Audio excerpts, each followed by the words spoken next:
Hello everyone, welcome back for another video in the wedding series that I've been doing. So for today, we are talking about how to bless your handfasting broom.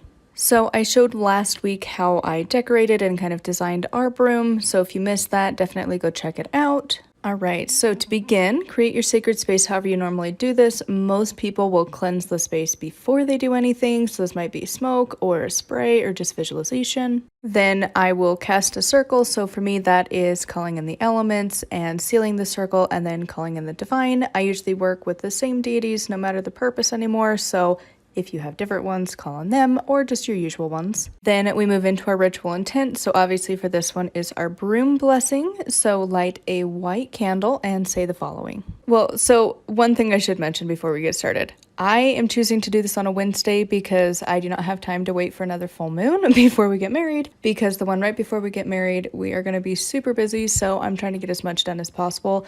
So I picked days of the week, and I chose a Wednesday, because for me, that's the day to do my witchery. So it is Wednesday, the day of magic, wisdom, and inspiration. We gather on this day to bless our handfasting broom for our wedding in however many days until you get married. And then we're going to move on to the spell work. So here is our ingredients list of what you're going to need for this. Obviously, you are going to need a broom, whether you make it yourself or if you buy just kind of a pre-made broom like I did. It's just a standard broom that you would normally use for your house, but I thought this one kind of looked a little witchy, so I picked that one. Now the next two items is kind of a preferably if you can thing, but if not, store-bought is fine. But fresh rosemary and fresh lavender, we actually grow it in our garden. Theoretically right now they're not dying, so we can harvest a little bit. Then you are going to need a love oil of some sorts if you've made one specifically for your wedding. Obviously that would be a good choice. We haven't done that, so we're just using kind of a generic love oil. And if you don't have that, just whatever you have on hand works. Now, if you've been following along in these, I've been using the same rose petals for a variety of different blessings, which is going to include the broom. So we had fresh rose petals at the very beginning when I did our handfasting cord, so we are going to use some of those dried petals in this one. And then lastly, you're going to need an item that's going to represent both of you. So for us, we have these zodiac sign necklace things. They're quite big, actually. And we are going to be attaching those onto the broom to represent me and him. And so we're just using our main one, our sun signs. We're not going into the whole astrological chart. That would be a lot of stuff to add to this poor little broom, so we're just sticking with our sun signs. All right, so to begin, we're going to mix the fresh rosemary, lavender, and a few of those rose petals together, and then sprinkle it around the broom in a clockwise motion, and then say the following. May this broom bless our future marriage. May the rosemary picked from our garden bring us love, blessings, protection, and luck. May the lavender picked from our garden bring us love, blessings, protection, and peace. May these rose petals, given out of love, bless our union so love will always remain. And then what you're going to do is anoint your broom with the love oil. If you're performing this with your partner, you could have the groom do the handle and the bride do the bristles. As you are doing this, both of you visualize the love, happiness, success, and anything else that you want in your marriage to be infused into this broom. Next, you are going to attach the symbol to represent the groom, and then you will say the following. We place this zodiac symbol of whatever your partner's sign is, so us it would be Leo for groom's name, and then list out the traits of that zodiac that you want to bring into that relationship. So for us, using my future husband as the example,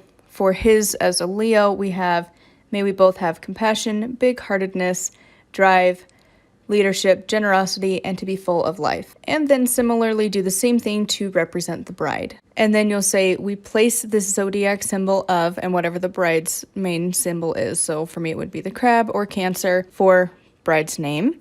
And then same thing, the zodiac traits that you want to bring into the relationship for the bride's sign. So again, for mine, it would be, may we both have devotion, family, friends, loyalty, nurture, care, and intuition. And then you are going to visualize both of your energies mingling with this broom and instill your hopes for your upcoming marriage into it. When you are ready, say the following. May this broom be blessed and ready to bring us love, blessings, harmony, protection, and above all, happiness. As we prepare this broom for our upcoming handfasting, may we grow closer each day for when we jump over it, and then days until your wedding. We begin our life as a married couple, joined spiritually and legally. May this broom bless us and our marriage for many years to come.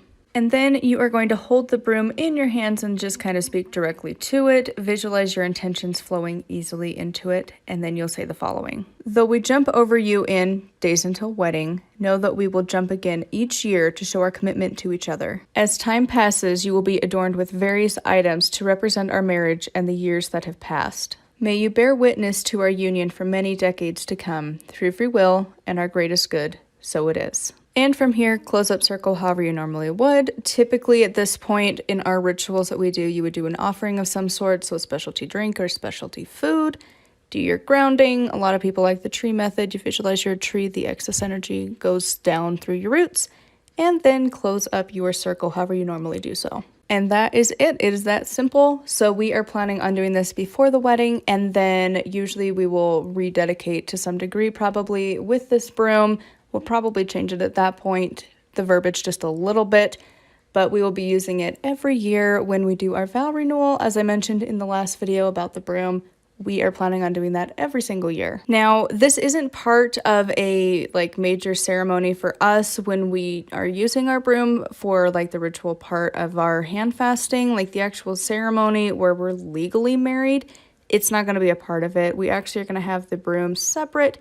So instead of kind of freaking the family out with a broom, we are having it, instead of him carrying me over the doorway as is tradition, we're just going to jump over the broom when we get to our hotel because it just makes sense for us, and we'll probably incorporate it into our private ceremony that we do after the main wedding, but just wanted to include that here as well. So thank you so much for watching. Do make sure to like, comment, and subscribe. I post every single day, and I do have a Patreon, patreon.com/nightwillowcrafts. I post there pretty regularly as well. And until next time, thank you so much for watching, and blessed be.